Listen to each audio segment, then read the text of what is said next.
My parents asked me to give $25,000 to my sister for IVF, but their years of betrayal and lies made me cut them off instead.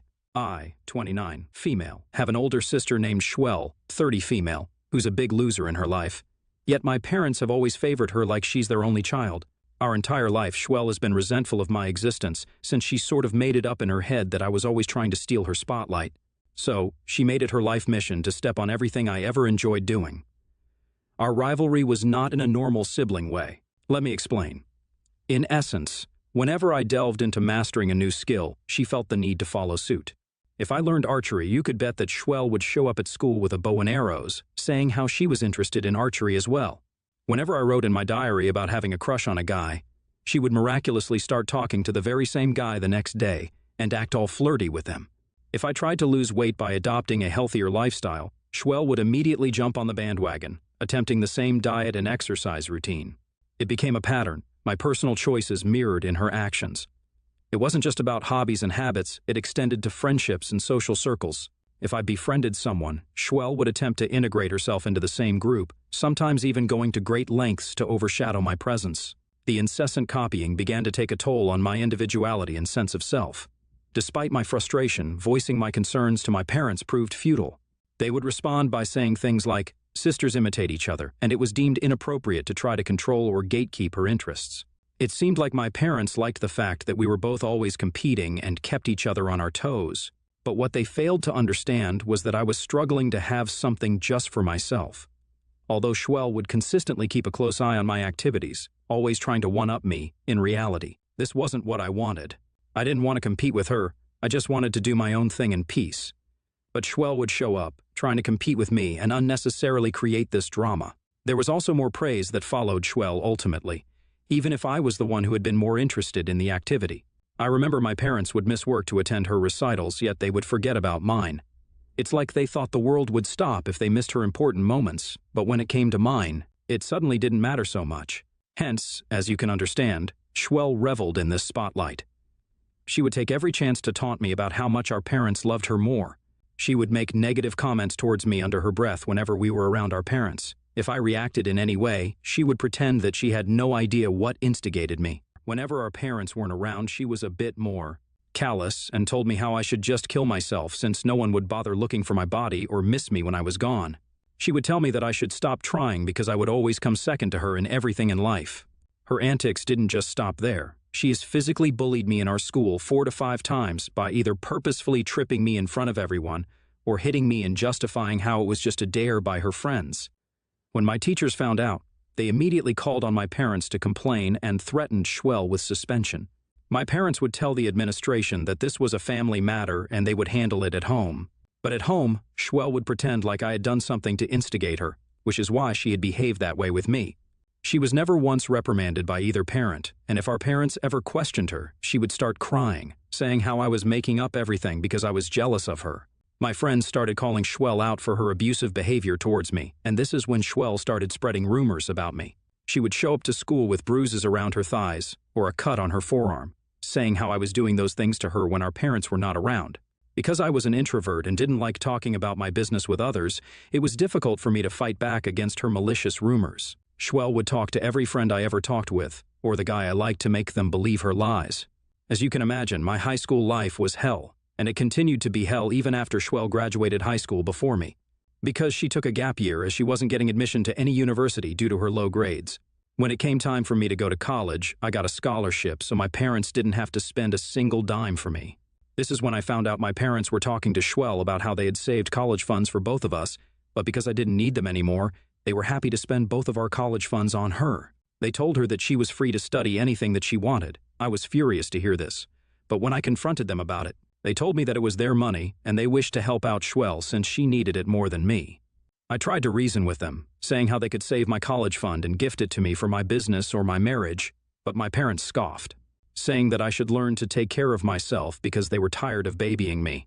I remember crying myself to sleep that night because it was heartbreaking to realize how Schwell would get everything in life while I would be ignored forever. When I moved into my college dorm, I made sure to move everything so I wouldn't have to come back home. My parents didn't even help me move, which by this time wasn't that surprising. When I was at my lowest, I met Fahad, who changed my life. Fahad was a breath of fresh air in the suffocating environment I had left behind. We met during one of the orientation events, and his genuine kindness and warm smile immediately drew me in. As we got to know each other, Fahad became my anchor, providing the stability and support that I had always desperately needed. He listened to my story without judgment and offered a comforting presence. During one of my college breaks, my parents wanted me to come back since they had invited everyone for a Christmas celebration. I didn't want to face my parents alone, so I invited Fahad to go with me, since I thought this would be a good chance for me to introduce him to my family. I informed my parents beforehand that my boyfriend and I would be staying separately and that he would be joining us for dinner. When I arrived for dinner with Fahad, my parents were a bit surprised to see him. For the sake of the story, it's important to mention that my parents are conservative, so they obviously judged my boyfriend's appearance. After I introduced him, I knew this, so I had already informed Fahad about it. Fahad greeted them warmly and even got a bouquet for my mom. This instantly warmed my mother toward him, as she was taken aback by his kindness. The whole night, everyone fawned over Fahad, as he made everyone fall in love with him with intelligent quips. He complimented the food, engaged in polite conversation, and even offered a heartfelt toast to my parents, expressing his gratitude for welcoming him into their home. Some of my cousins came up to me to say how I was lucky to have found such a guy and to ask if he had any younger brothers, which made me laugh. I was happy that everyone loved my boyfriend, yet I could see Schwell's scowling face and her disdain grow bigger and bigger through the night. I noticed her having multiple drinks and engaging in hushed conversations with a few relatives. Schwell's discomfort with Fahad's presence was evident, and I could sense that she was brewing something beneath the surface. During dinner, out of nowhere, Schwell loudly asked me in front of everyone if I was in a serious relationship with Fahad. Her loud remark made everyone turn their attention to us.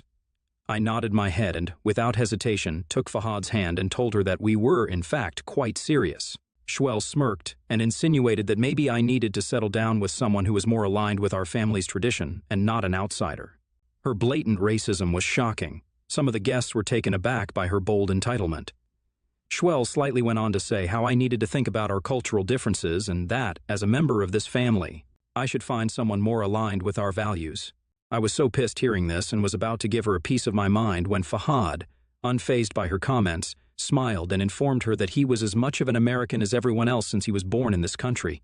He firmly told her how his great-grandparents had come to America and how his family had taught him to respect everyone's cultures and beliefs.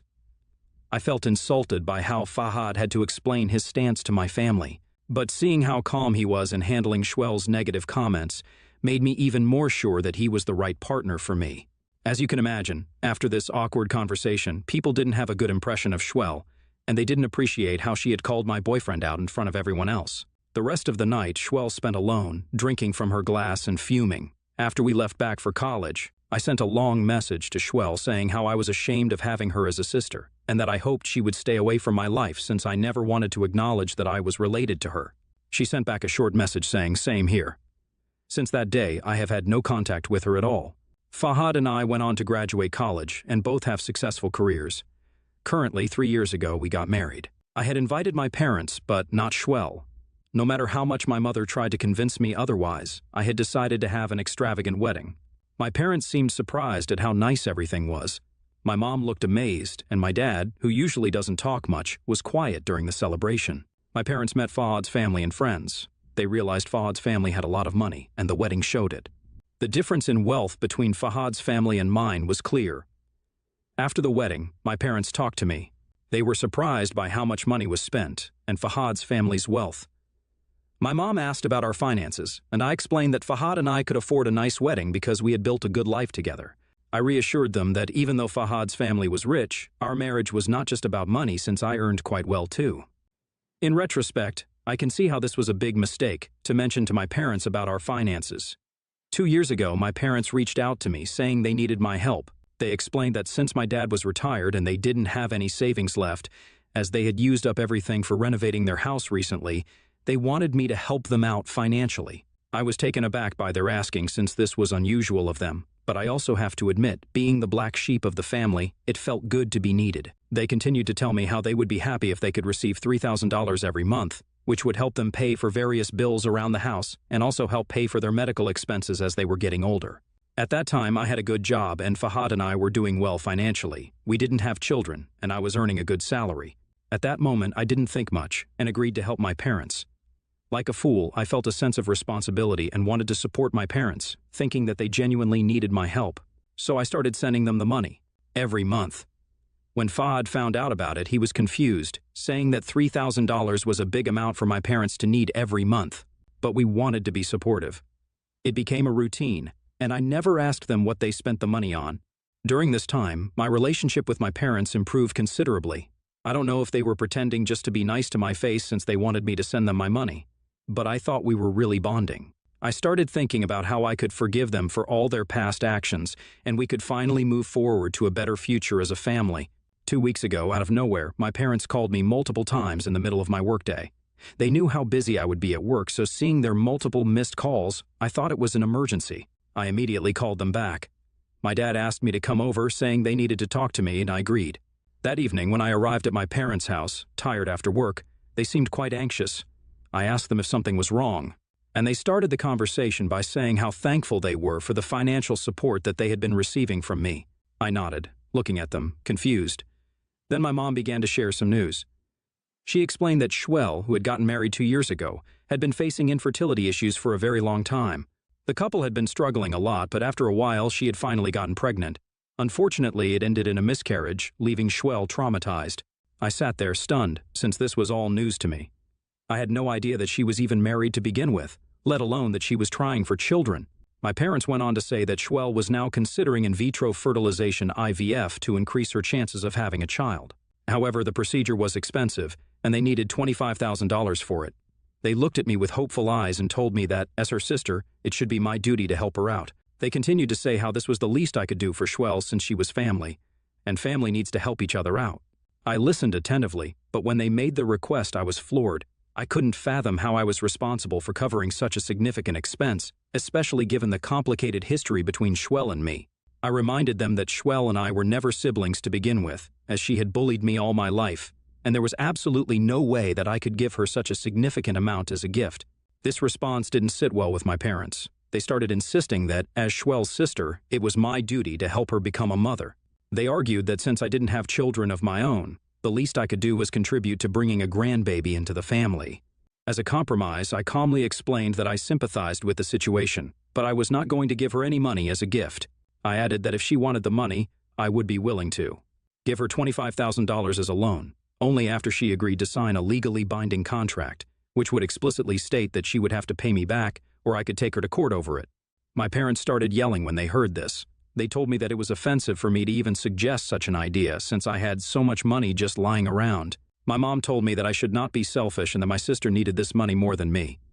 I was livid at their entitlement and audacity. I reminded them that I was the one who had worked hard my entire life to earn this much, and I had my own life to lead and financial responsibilities to manage. I couldn't simply allocate such a substantial amount of money for someone who had made my life miserable and whom I hadn't been in contact with for years. I told them that if they didn't agree to my demands, then they should not expect me to give them any money. Hearing this, my parents started screaming that this was why they disliked me so much, because I was always so arrogant and always thought I was superior to everyone else. I was taken aback by their harsh words when, until a moment ago, they were begging me for money. Despite their attempts to guilt-trip me, I stood my ground. I couldn't help but feel suspicious about all the money that I had been sending them. I excused myself to use the restroom. I knew I had a very short period of time, so I quietly tiptoed to my parents' room and discovered my dad's phone left on the bedside table, connected to the charger. I know it was wrong, but I couldn't shake off the pit in my stomach, so I checked his messages. This is how I found the transaction messages of $1,800 being sent every month to my sister for the last 2 years. I couldn't believe my eyes as my suspicion was finally confirmed. The betrayal struck me like a cold wind. It wasn't just a financial deceit, it was the fact that they had been dishonest with me, manipulating my emotions for the last 2 years. My heart pounded as I realized the extent of their deception. I went back downstairs to my parents. I didn't even bother hiding how betrayed I was feeling. I straight up asked my parents where they had been spending the $3,000 that I had been sending them every month. My parents looked surprised when I suddenly asked them this question. They stammered, attempting to come up with an explanation. I confronted them about the transactions to my sister, pointing out the regular transfers of $1,800 every month.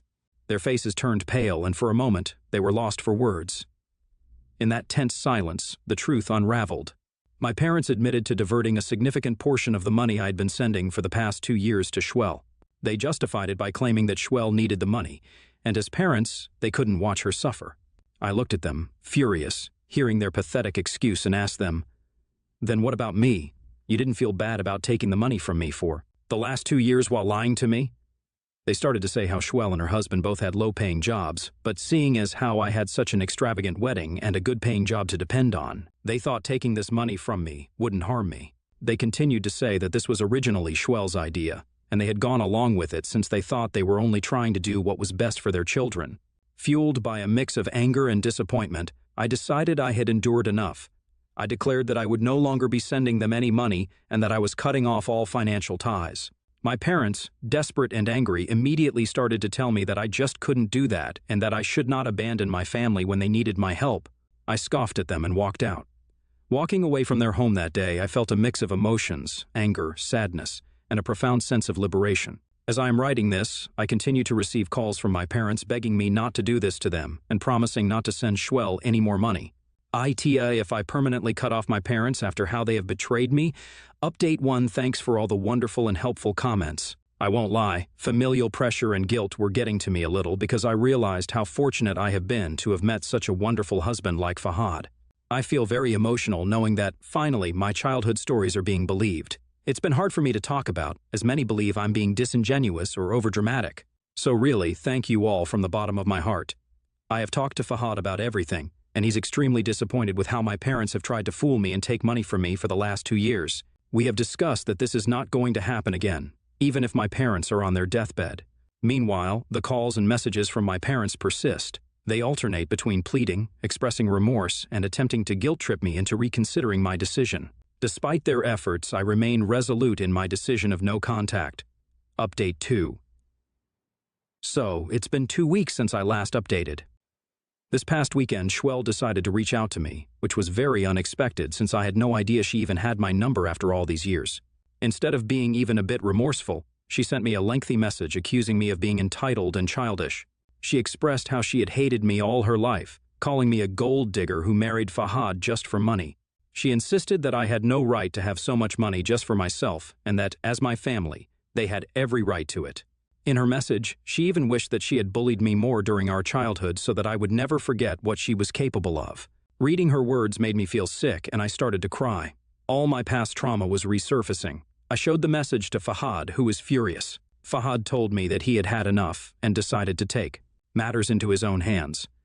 He created a messenger group with my parents, Schwell, relatives, and cousins. He sent screenshots of Schwell's messages and explained that he had to step in because Schwell and my parents were threatening and pressuring me to continue giving them $3,000. He revealed the lies they had told me for the last 2 years, detailing Schwell's history of bullying me throughout my childhood. As you can imagine, in a matter of a few hours, all hell broke loose.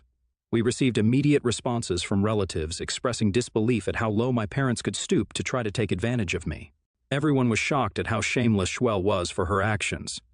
I also received calls from several of them where I shared with them how my parents had admitted to sending Schwell $1,800 every month from the money I was providing them. Everyone was quite appalled, and as a result, my parents started receiving severe backlash. They reached out to me and asked me to delete the group and unsend the messages. But Fahad told them firmly that he had created this group and that he was done with all their lies. He warned them that the next time they ever came crawling to beg us for money, he would use all his money and power to hire the best lawyers and sue them into oblivion. They got quite nervous hearing this and haven't dared to reach out to me since. Since then, I have heard from my relatives that my parents are extremely embarrassed and even admonish Schwell for the first time for everything she has done to me. They are apparently extremely remorseful after her messages were exposed in the screenshots and realizing that she was, in fact, a bully, just like I had always complained to them about. In my opinion, regardless of how they feel, it's too late for reconciliation. I plan to continue with the no-contact approach and live my life peacefully with my husband. Update 3, I just want to say to all of you that you are absolutely awesome. Thank you so much for your support. If I could, I would respond to each of you individually, but unfortunately, I don't have the finger strength for that. In just a matter of a few days since my last update, I have received support from so many of you. I have to say that Fahad and I are thinking about talking to a therapist who can help me deal with the tough feelings of cutting off my parents and the betrayal by my family. The help and kindness from cousins and relatives are making me feel more sure about my choice. Neither my parents nor Shwell have contacted me, and I know that, after Fahad's warning, it's going to stay that way. As I go on, I really want to take care of myself and think about the good things in my life, like being with Fahad. The road ahead might be hard, but with the right people around me, I believe things will get better. I hope this can be my last update.